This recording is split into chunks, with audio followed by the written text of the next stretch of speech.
May this time of worship be a blessing upon your soul, and may your heart find what it needs here today. Let us worship.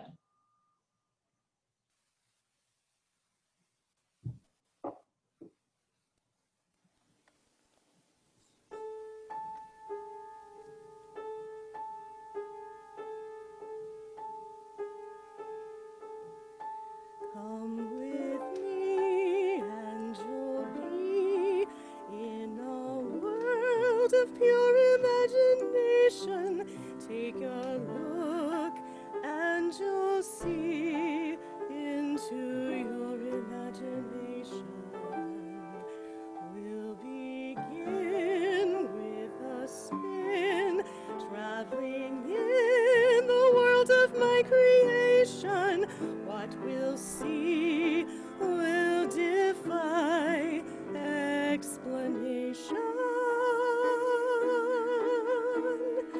If you want to view paradise, simply look around and view it. Anything you want to do it. Want to change the world, there's nothing to it. There is no life I know to compare with pure imagination. Living here, you'll be free if you truly wish to be.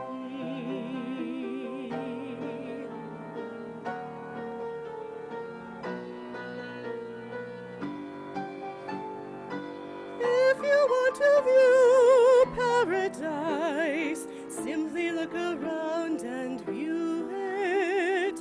Anything you want to do it. Want to change the world, there's nothing to it.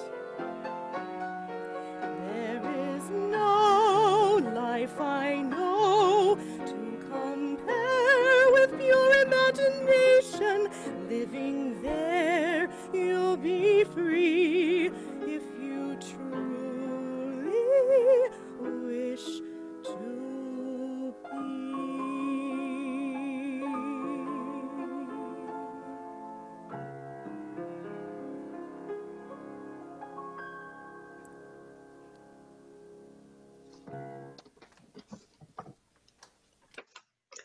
Good morning. I'm Sarah Featherstone, and I'm a member of the Board of Trustees here at South Valley UU Society. My pronouns are she, her, and hers. Come, whoever you are welcome here. No matter your age, your size, the color of your eyes, your hair, your skin, you are welcome here. No matter your gender, whom you love, how you speak, or whatever your abilities, you are welcome here. You are welcome here whether you come with laughter in your heart or tears in your eyes. You are welcome here. No matter what you have experienced in the past, no matter what awaits you in the future, you are welcome here. Whether you believe in God all of the time, or some of the time, or none of the time, you are welcome here. This is a community of open minds, loving hearts, and willing hands. You are welcome here at South Valley Unitarian Universalist Society.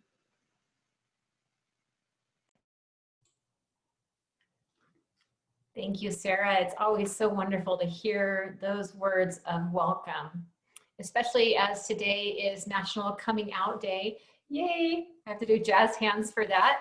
We're going to spend some time today reflecting on what it means to have a coming out story, what it means to listen to stories, and what it means to really engage in the act of creating space for other stories to be heard, to be seen, to be known, and to be blessed. Our call to worship this morning is a song that I'll play for you. It's written by one of our colleagues in the UU world, and I'll let her speak for herself about what it means to be listening and listening deeply.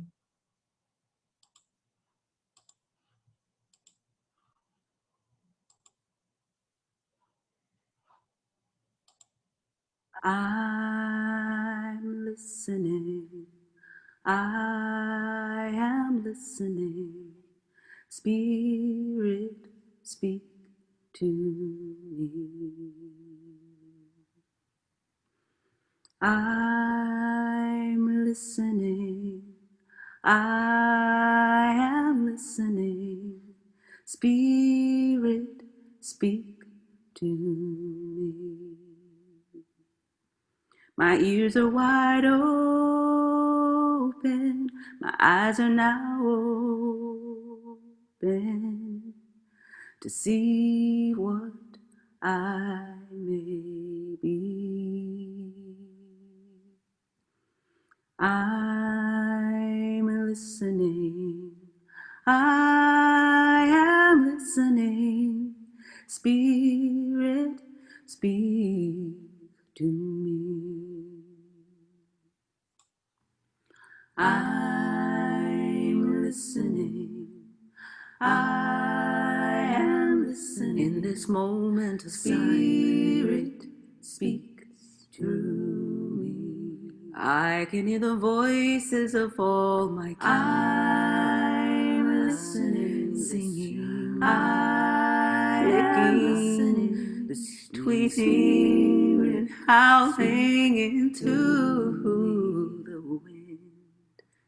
My ears are wide open, and oh, the joy. My eyes are wide open, oh, the love to see and to hear for you and me. Oh, I'm listening in this moment of silence. I am listening. I hear Spirit speak through me.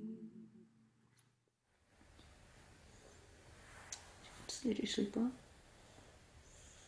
Mm-hmm. Can I ask you a favor? Can you go and push with Jake for 5 minutes while I finish? You see I'm doing some worky stuff. For 5 seconds? 5 minutes. You'll see how long.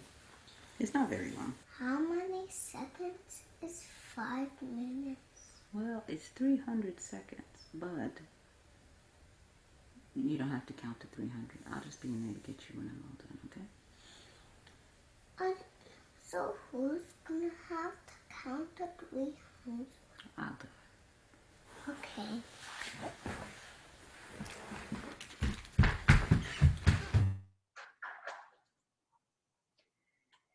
I definitely owe this song completely to my religious upbringing. We learned a lot of scriptures and a lot of them very beautiful that I still think of and refer to.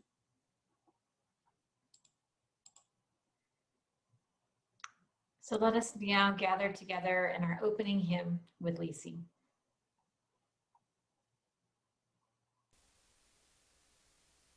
Our opening hymn is Rising Green, number 1068.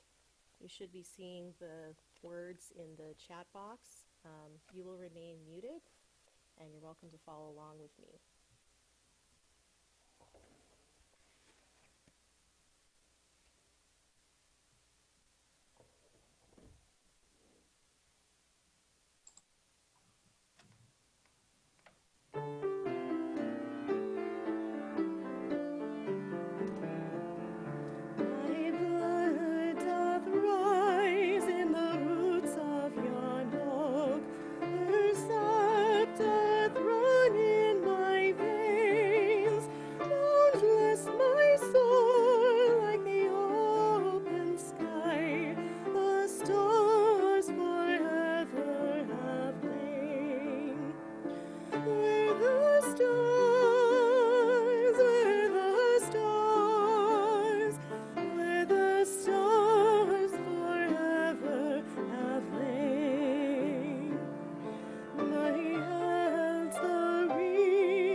That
is going to put the chalice lighting words in the chat box. If you have a small candle or a chalice of your own, we welcome you to light it with us.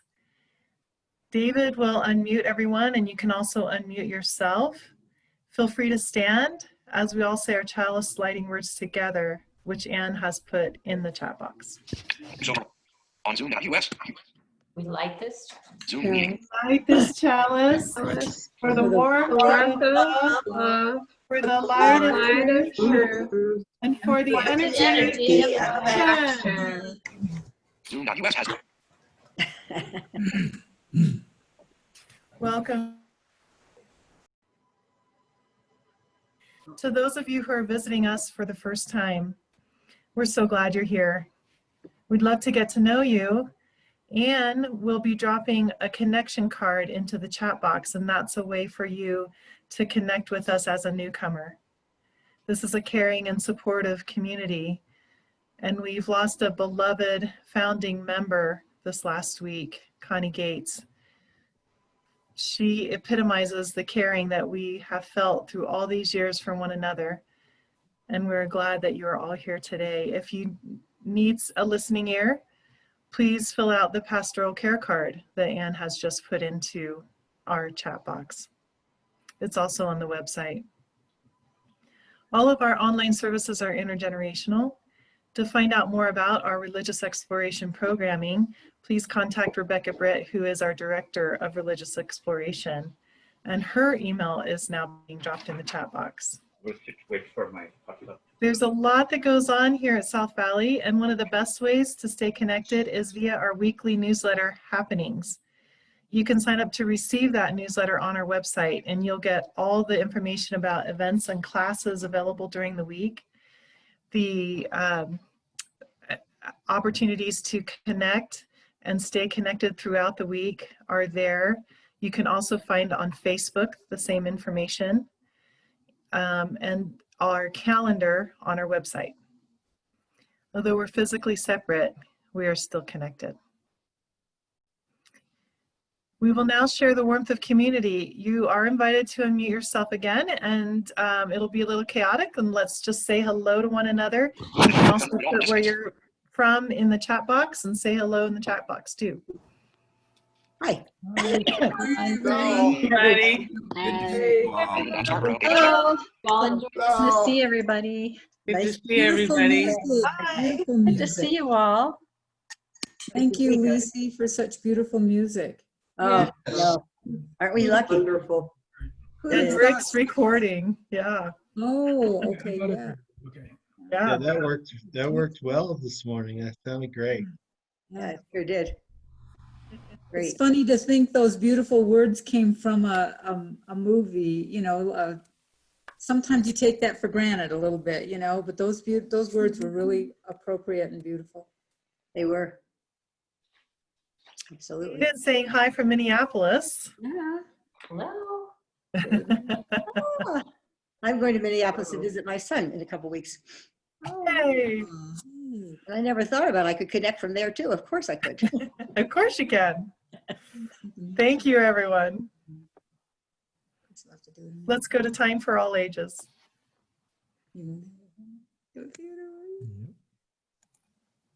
Does it have a computer? Okay, so all those young at heart and young in body or middle in body or elderly in body are invited to gather in for a little story. This morning's story is written by, is sourced from Susan Strauss, and it's from Passionate Fact, Storytelling in Natural History and Cultural Interpretation by Fulcrum Publishing in 1996. It's a very short little wisdom tale, and I invite you to close your eyes, open your ears, unleash your heart, and receive the story.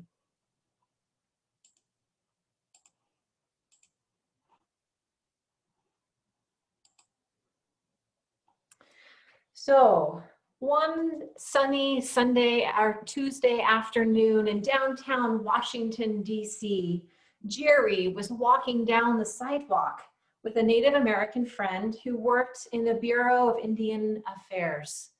It was lunchtime, and people were hustling and bustling all over the sidewalks. The cars were honking, and hurried engine noises were filling the streets. In the middle of all of this traffic, Jerry's friend stopped and said, "Hey, a cricket." "What?" said Jerry. "Yeah, a cricket," said his friend. "Look here." And he pulled aside some of the bushes that separated the sidewalk from the government buildings. And there, sure enough, in the shade, was a cricket chirping away. "Wow," said Jerry. "How did you hear? How did you hear that with all this noise and all that traffic?" "Oh," said the Native American man, "it was the way I was raised, what I was taught to listen for. Here, I'll show you something." The Native man then reached into his pocket and pulled out a handful of coins, nickels and quarters and dimes, and dropped them on the sidewalk. Everyone who was rushing by stopped to listen. So consider this. We who are so busy with our lives, rushing down highways and byways, preoccupied with our own inner thoughts and expectations, what do we hear? What have we been taught to hear? And how might we learn again a new way of listening? Where is your focus? What are you paying attention to? And what are you listening to? And so ends our story.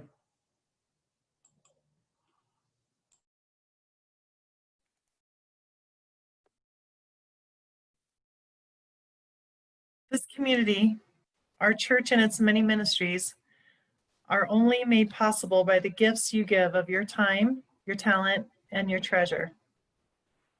Many of you pledge monthly to support our work, and for this we're grateful.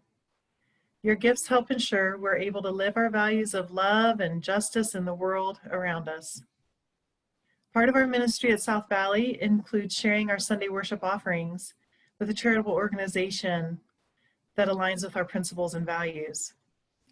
Your gift today will support the work of South Valley and the Utah Food Bank.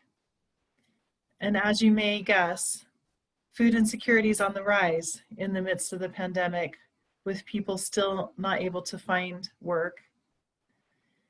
Between March and July of this year, the Utah Food Bank distributed 19.9 million pounds of food, an increase of 3.9 million over the year before. And they expect to continue to see an increased need. Please give generously to help alleviate food insecurity in our community. We do use Givelify to collect online donations, and Anne will be dropping that link into the chat box, as well as I see she has dropped our offertory words into the chat box. Let's just say those together.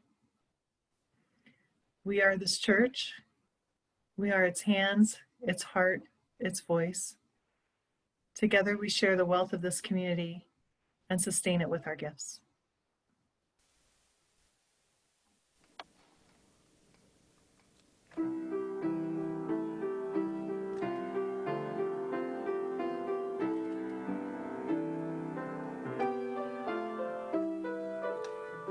When all the world is a hopeless jumble and the raindrops tumble all around, heaven opens a magic lane.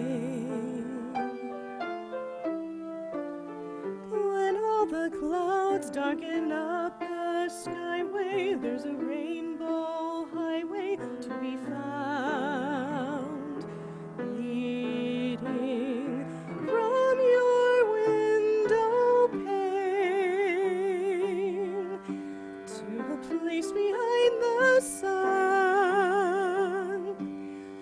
step beyond the rain.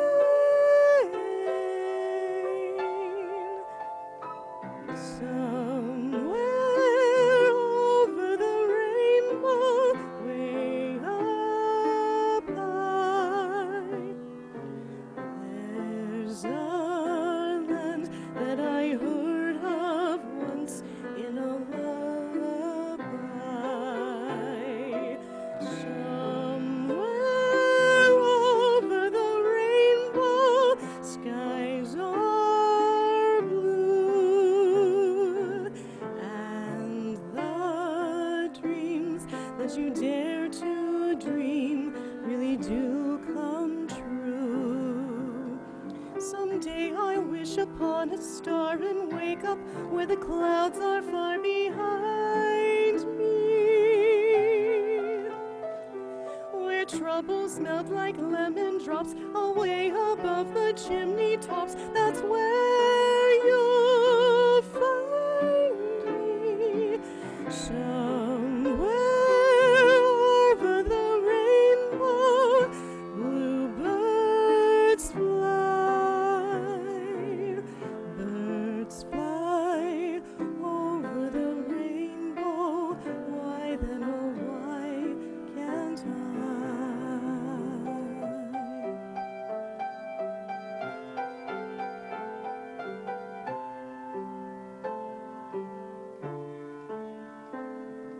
If happy little bluebirds fly beyond the rainbow, why, oh why can't I?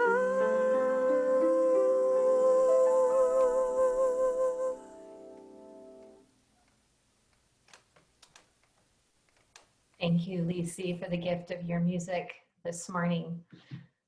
I saw many of you singing along, so that brings my heart such joy. For all that we have received and all that we have found the courage to give, may we be truly thankful.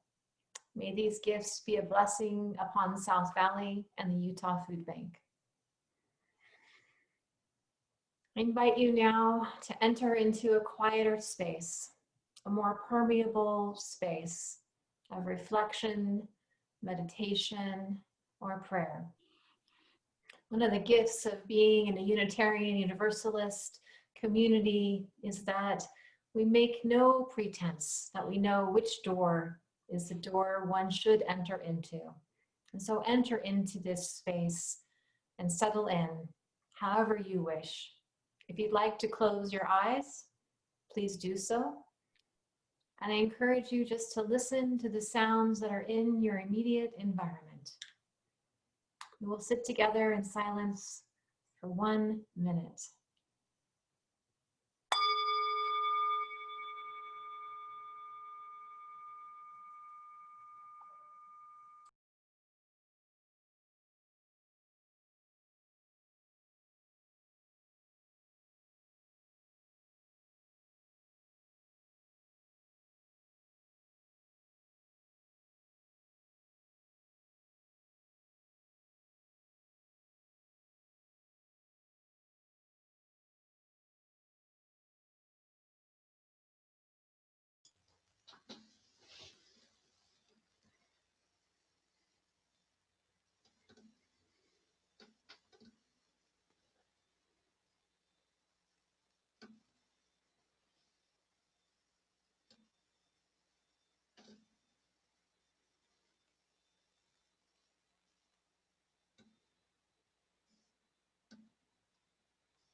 the 33rd anniversary of the National March on Washington that started National Coming Out Day. It was started in 1987, an idea by Rob Eichberg and Jean O'Leary that the visibility of LGBTQ plus people is what leads to compassion and momentum towards civil rights. In our current time of upheaval, it can be powerful for you to come out. That might be as an ally, or that might be as an LGBTQ plus person yourself. And always at the right time for each individual. It's also powerful to listen closely as someone speaks their truth to us. Audre Lorde said, "I have come to believe over and over again that what is most important to me must be spoken, made verbal and shared, even at the risk of having it bruised or misunderstood." Audre Lorde was a writer and professor who died of cancer too early at the age of 59 in 1992. She described herself as Black, lesbian, mother, warrior, poet, and she dedicated herself to confronting injustice. She's one of my heroes. She said, "I was going to die sooner or later, whether or not I had ever spoken myself. My silences had not protected me. Your silences will not protect you. What are the words you do not yet have? What are the tyrannies you swallow day by day and attempt to make your own until you will sicken and die of them, still in silence? We have been socialized to respect fear more than our own need for language." I began to ask each time, what's the worst that could happen to me if I tell this truth? Unlike women in other countries, our breaking silence is unlikely to have us jailed, disappeared, or run off the road at night. Our speaking out will irritate some people, get us called bitchy or hypersensitive, and disrupt some dinner parties. And then our speaking out will permit other people and other women to speak until laws are changed and lives are saved and the world is altered forever. Next time ask, what's the worst that'll happen? Then push yourself a little further than you dare. Once you start to speak, people will yell at you. They will interrupt you, put you down, suggest it's personal, and the world won't end. And the speaking will get easier and easier. And you will find you have fallen in love with your own vision, which you may never have realized you had. And you will lose some friends and lovers and realize you don't miss them. And new ones will find you and cherish you. And you will still flirt and paint your nails and dress up and party because, as I think Emma Goldman said, if I can't dance, I don't want to be part of your revolution. And at last you'll know with surpassing certainty that only one thing is more frightening than speaking your truth, and that is not speaking.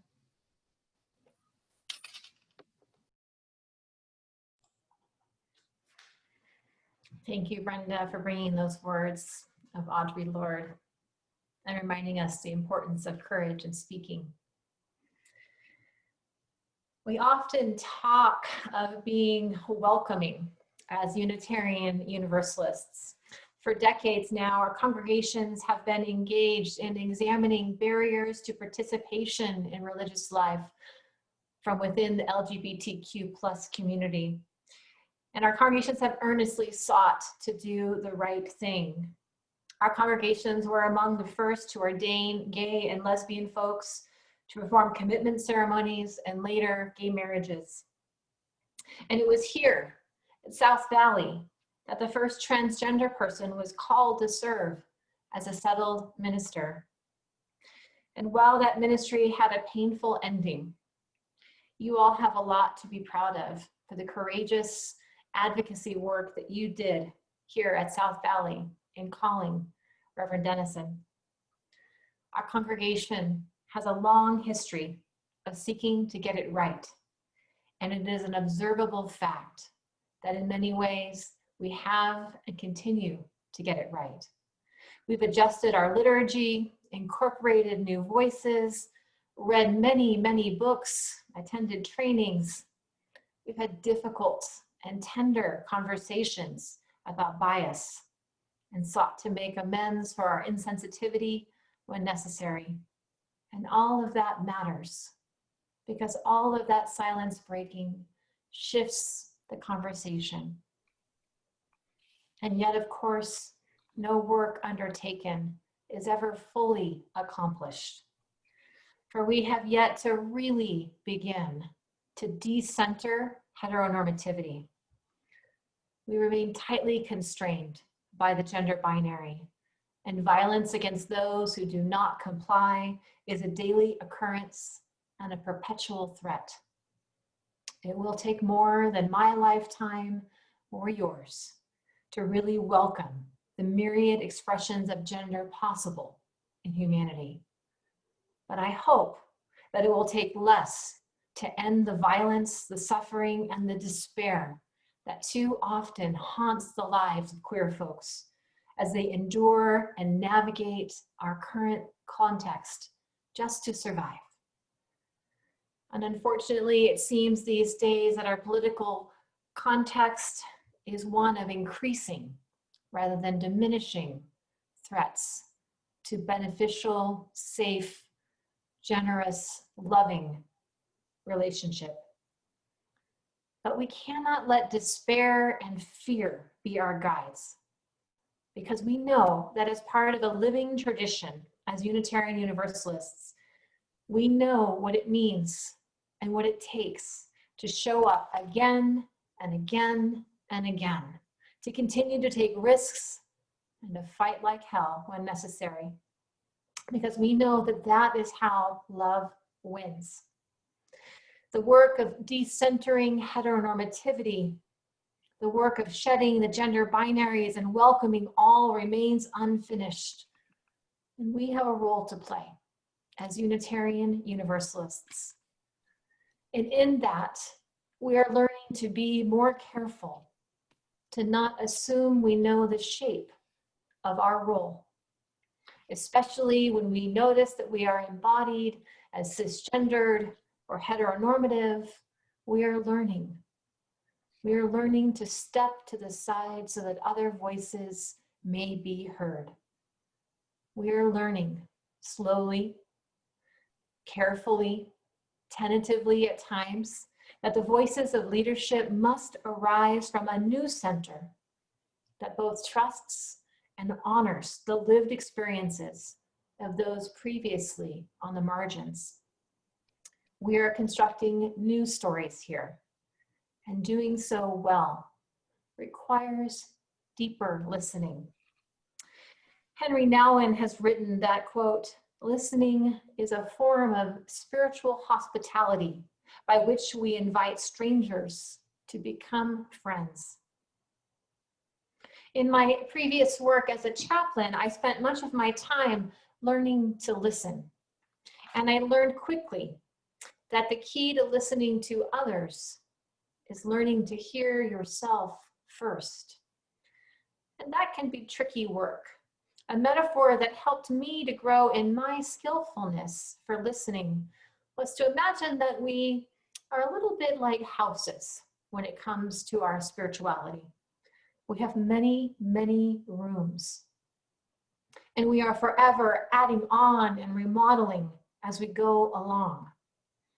Some rooms are like the living room, formal, but generally open to visitors. Other rooms are like the kitchen, warm and intimate, but mostly reserved for friends and family, perhaps the occasional repair person. And then there are the inner sanctuaries of a person's soul, where only a few may go.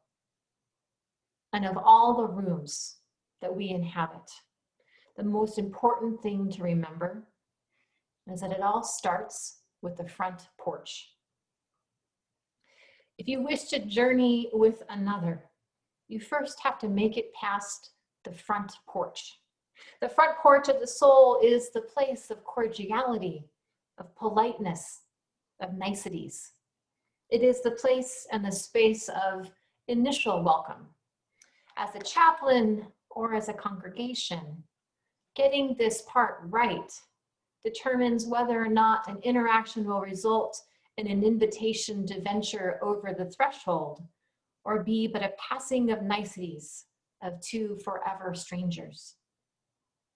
And our denomination has done well in welcoming folks to the front porches, the living rooms, and even a few kitchens here and there. What we are still learning to do is to welcome queer folks as the ones who have the ability to unlock doors, demolish the condemned rooms of oppression, and lead us over new thresholds in an act of creative and collaborative liberation. We need a sanctuary for our faith that is yet to be built, and queer folks must lead the way. And for that, we need all of us to examine, to uplift, to hold out our stories, vulnerable, messy, unfinished, and human. And so, of course, I'll go first as your minister. I'll tell you a little bit of my story of coming out. And it's kind of a shame to try to tell this story in a service because it is so complicated. But the only way to tell a story such as this is to act as if it is a linear process.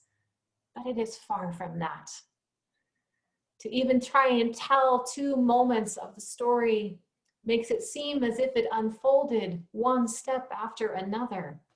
But in fact, it was much more like a series of rooms that I walked in and out of, that I had the key to, but then lost and walled over. So here is my attempt at telling the story. Back when I was 19, I had an inkling that I didn't really fit in. And that inkling turned to a wondering. And that wondering turned to a knowing that perhaps I wasn't all that straight. And this truth, along with the grief I was experiencing in the aftermath of my mother's death 2 years prior, were the primary topics of my journaling during my second year in college.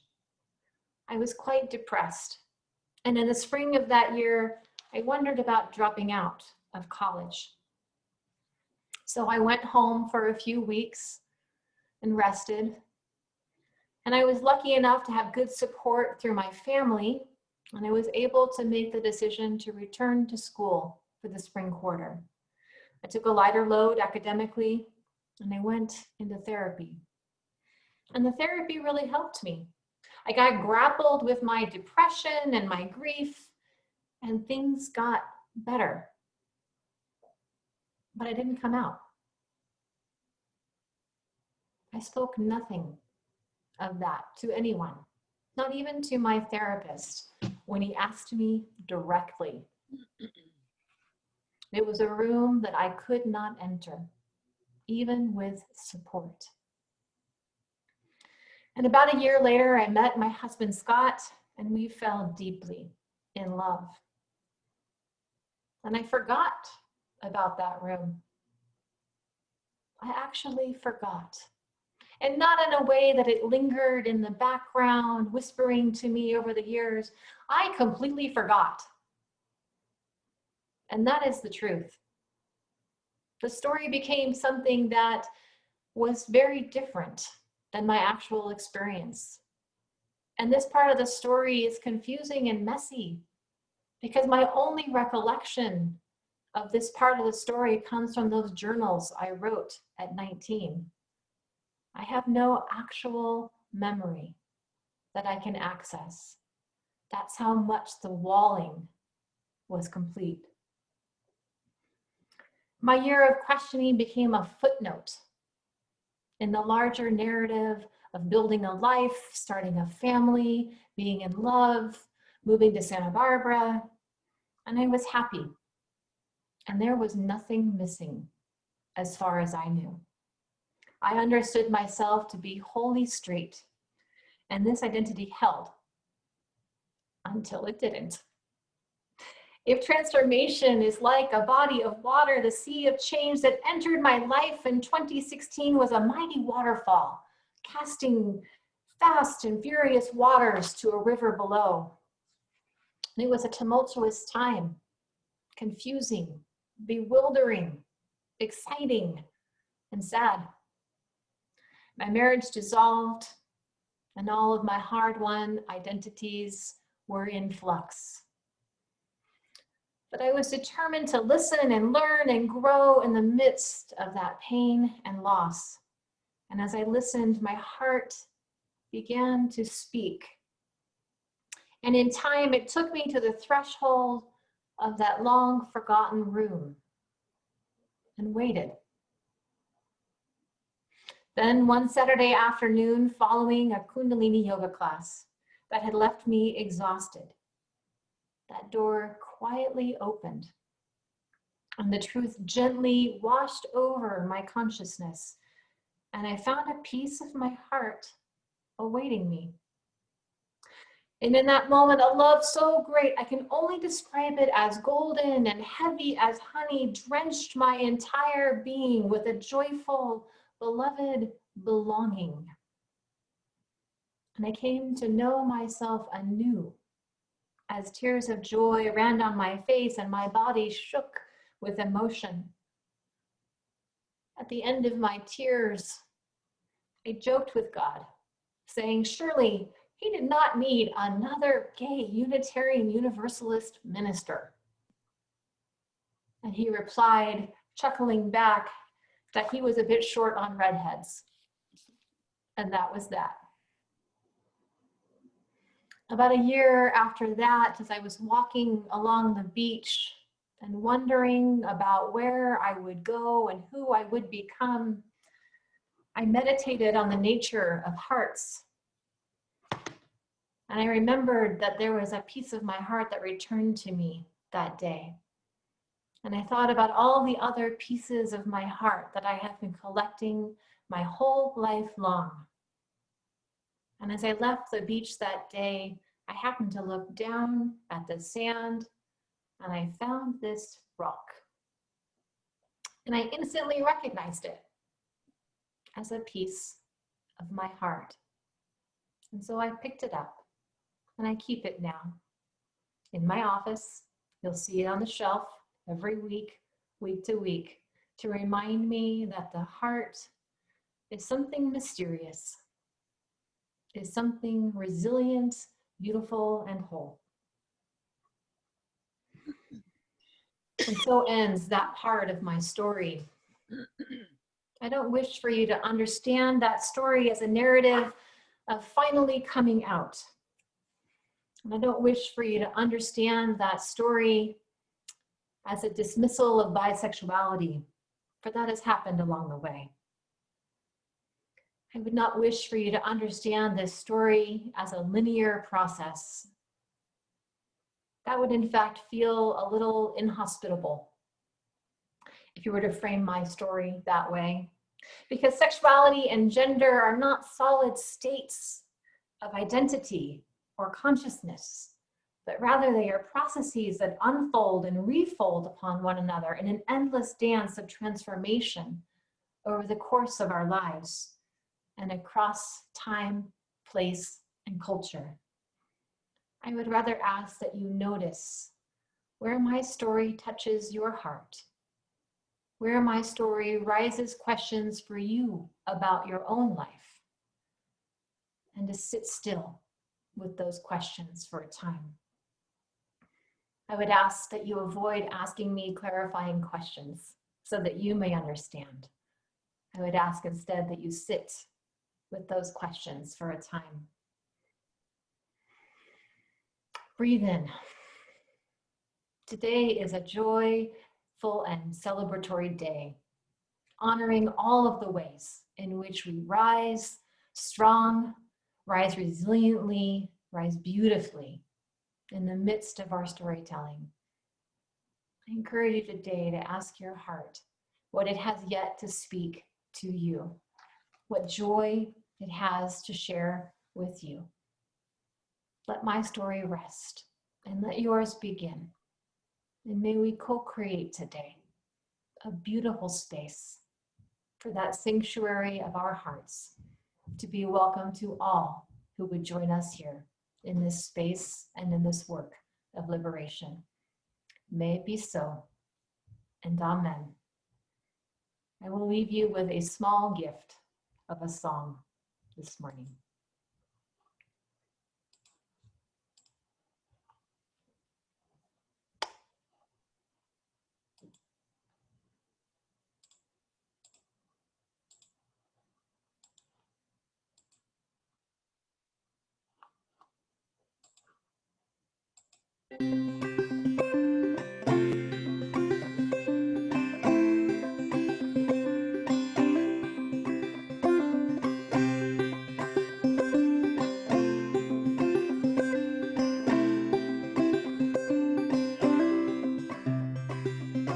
I am resilient, I trust the movement, I negate the chaos, uplift the negative.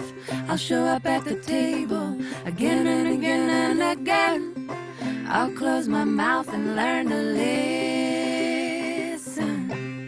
Whoa, whoa, oh, oh. Whoa, whoa, oh, oh. Whoa, whoa, oh, oh. Whoa, whoa, oh, oh. Whoa, whoa, oh, oh.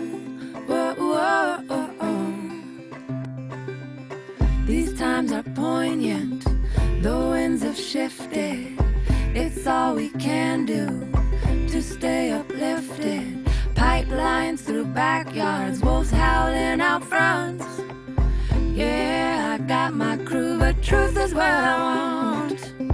Realigned and on point, power to the peaceful, prayers to the waters, women at the center, all vessels open to give and receive. Let's see the system brought down to its knees. Whoa, whoa, oh, oh. Whoa, whoa, oh, oh.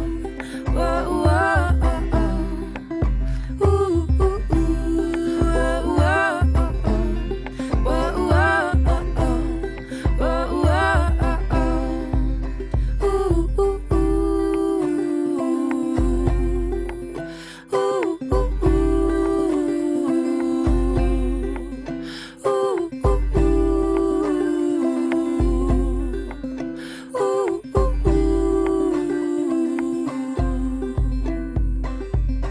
I'm made of thunder, I'm made of lightning, I'm made of dirt, yeah, made of the fine things. My father taught me that I'm a speck of dust and this world was made for me. So let's go and try our luck, see. I've got my roots down, down, down, down, down, down, down, down, down deep. I've got my roots down, down, down, down, down, down, down, down, down, down, down deep. I've got my roots down, down, down deep. I've got my roots down, down, down deep. So what are we doing here?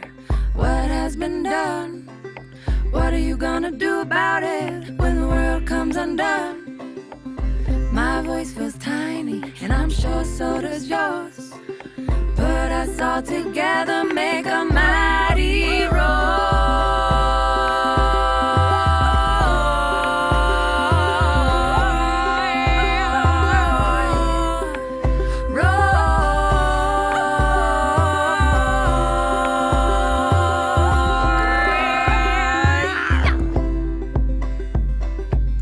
I am resilient, I trust the movement, I negate the chaos, uplift the negative. I'll show up at the table again and again and again. I'll close my mouth and learn to listen.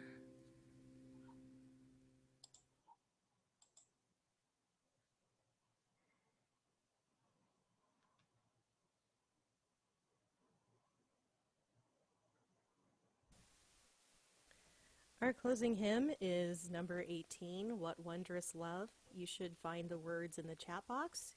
You are welcome to sing along, though you will remain muted, and I will not.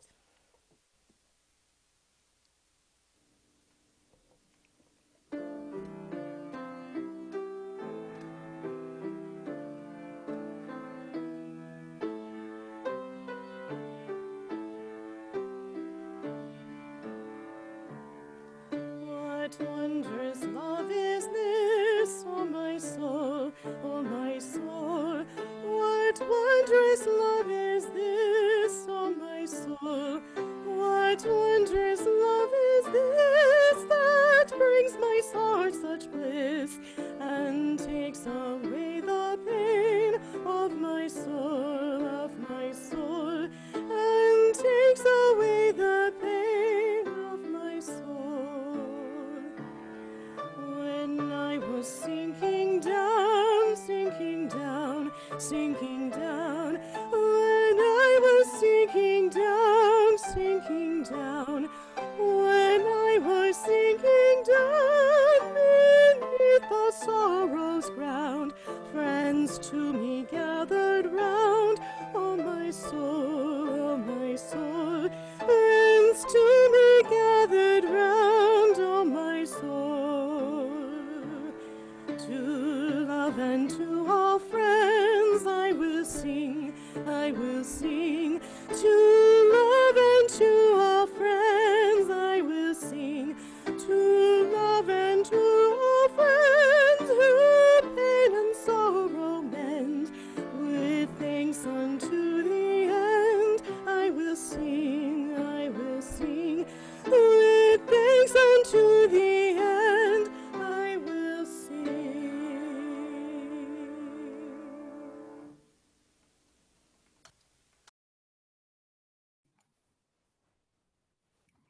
Anne's going to put the chalice distinguishing words in the chat box. You're invited to unmute yourselves, stand and say the chalice extinguishing words together. But before we do that, let us all howl. Let's hear it. Yeah.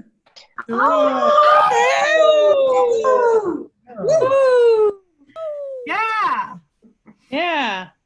We extinguish this chalice, but not the warmth of community, the the light of truth, or the energy of action. We hold each other in our hearts until we meet again.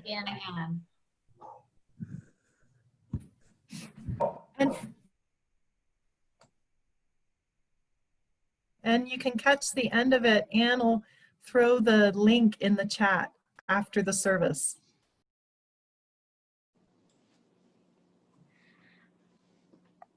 Our time of service is coming to a close. Oh, we're going to go to Lisi, sorry.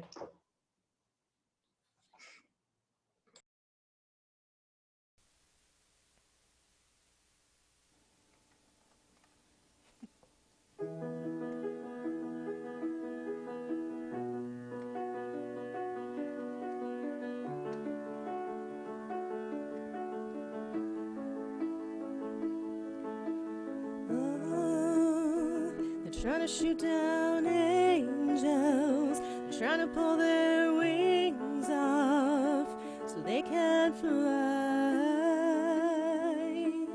And oh, but she's so brave though, just like a tornado. She's taking us by storm.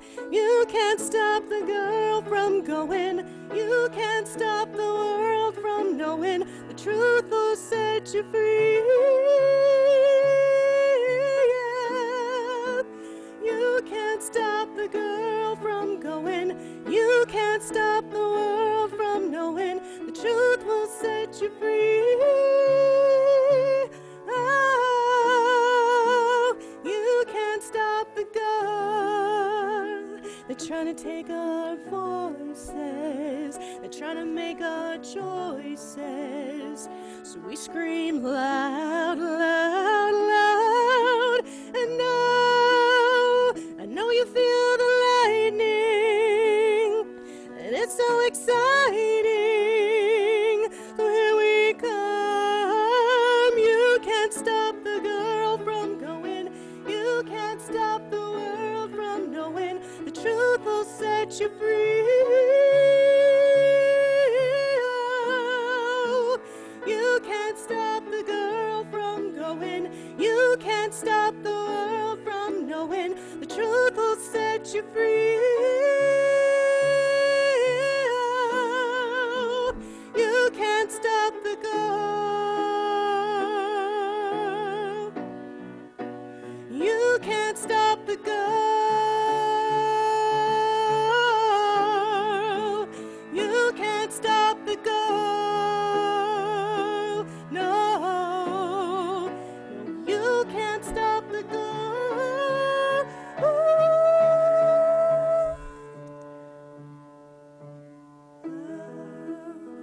I know you feel the lightning, and it's so exciting. So here we come.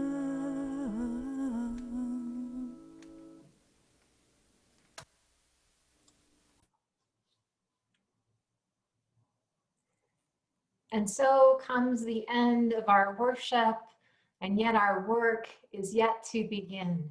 May you go forth from this space into your day with a heart that is furling open. May you notice what is yet to be told, and may the courage of who you are be nurtured in this sacred community. May you be blessed, may you be whole, and may you find this day brings you gifts of both delight and insight and joy. So ends our service. I invite you to take a short break, and if you are so inclined to join us for social hour, we will see you in about 10 minutes.